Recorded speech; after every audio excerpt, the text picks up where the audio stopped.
Well, what the f am I looking at? Oh my god, he's hanging. Bro, did we just find a dead person in the suicide forest hanging?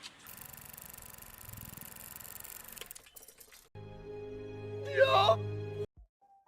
Ah yes, it is the season of spooks and frights and ghouls once again. And what better way to spend my Halloween season than with horror movies? Slashers, psychological thrillers, monster movies, I'll watch them all. This wasn't always true though. My physique could fool you, but I was actually a child at one point, and I hated scary movies.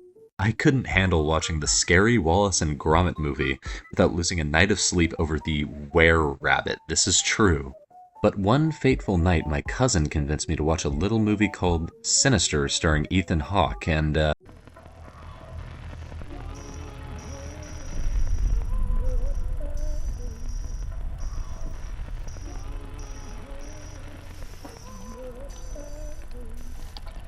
that night I went from a boy to still a boy, but crying and sniveling and shitting and pissing. I couldn't finish the movie that night, and Sinister, to me, has been held up with the great horror movies in my mind for years.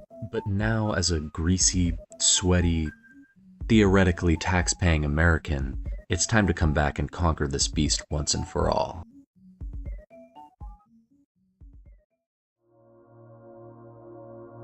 The plot of Sinister is just classic. Washed-up true crime author moves into the house where a murder happened to write a new book. In doing so, he experiences more and more wacky phenomenon. R.L. Stine comes out at the end to show you his fit, or whatever he does. The treasure here is truly how well they execute this premise. Ellison Oswald, played by Ethan Hawke, is truly the Wendigoon of this world.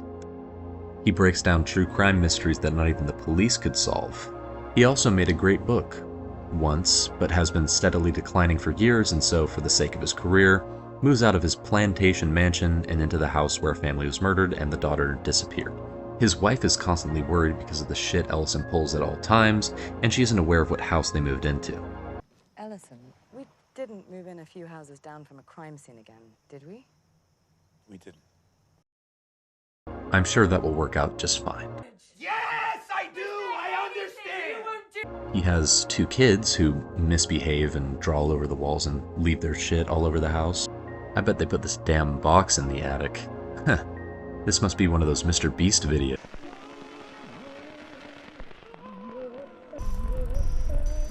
Damn. Beast Game Season 2 is looking awesome. This is a fucking haunted-ass movie, I swear. Everything here, from the setting, the visuals, the score. It was perfect. Perfect. Everything, down to the last minute details. The house feels so daunting, even in scenes with little tension. The dark house is always lurking in the background. You see faces in the dark, hear noises in the backgrounds of scenes. You hear some creature growling in the background, or is it just the creaking of the house? And I haven't even gotten to the... This is what we've been waiting for. Sinister is actually a found footage film, you guys. A real contender to Wreck and Paranormal Activities 5. These tapes are the real reason why this movie scared me so much as a kid. The gruesome nature of them contrasted to the harmless names, the first-person perspective that puts you uncomfortably close to the scene, the fucking incredible score. Barbecue is my personal favorite. Takes place in Sacramento too. I do have complaints with these scenes, but they don't come up until later. Ellison is just spending all of his day watching snuff films in his house. He's on the grind set. Too busy to go to the store. Too busy to say goodnight to his kids. I'm putting the kids to bed. Kiss and goodnight for me. His kids are a bit concerning, by the way. They draw pictures of the murders, they run around and shit at night. I'm sure it'll be fine though, honestly. I mean, kids will be kids. Am I right or am I right? First hour of this movie, no notes. Once the fucking little kids show up, it's curtains. Horror movies have 2 tropes that I really hate. Creepy little kids and creepy old women. Not sure what this says about the mostly male horror industry, but whatever. I thought this movie would dodge those pitfalls, but no. Well, first let me introduce you to Bagul. He's a little shy of us, so don't be too harsh on him. this is the creepy demon that caused all this bad stuff to happen. You look so scary. Really pissing myself. I really loved the first half of this movie for its patience. It didn't feel the need to do too much, just build suspense, but once Bagul shows up, the vibe instantly shifts. He is all over the place and he isn't hiding. And this design, it's something. You don't need your Slipknot, man. Yes, I do. But after things just get too wacky and crazy, they finally move out of the goddamn fucking house. See, nobody died here, okay? It's not like we're sleeping where somebody was killed. It's not like they had to wipe blood off the walls for the open house. So you're saying it didn't happen here? No! It happened in the backyard. But when he moves into his old house, in a scene I quite like actually, the box follows him. He plays the extended cuts of the tapes, hoping to have the mystery finally revealed, instead of what I would do in this situation, which is probably shit my pants and move to Cuba in hopes that Bagul's luggage won't make it past the TSA. In these new extended versions, we can see the real culprits of the murders. It was the butler the whole time. It's the little kids. It's obviously the little kids. Oh, won't somebody please think of the children? Yeah, so Bagul convinces the kids to kill the parents, which isn't the worst twist of all time, but I don't love it.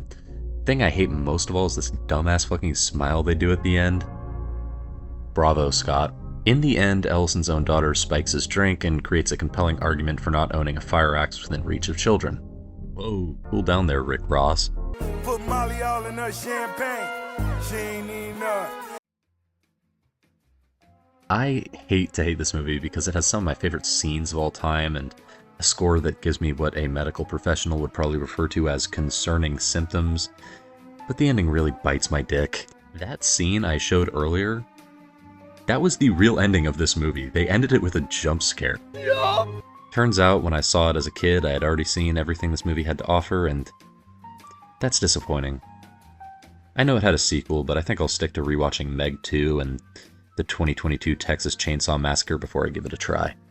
Try anything and you're canceled, bro. All that being said, if you want a movie that can go from terrifying to some guy in a Slipknot, man. Sinister might be for you. Everyone remember to stay safe this Halloween season and have a wonderful time.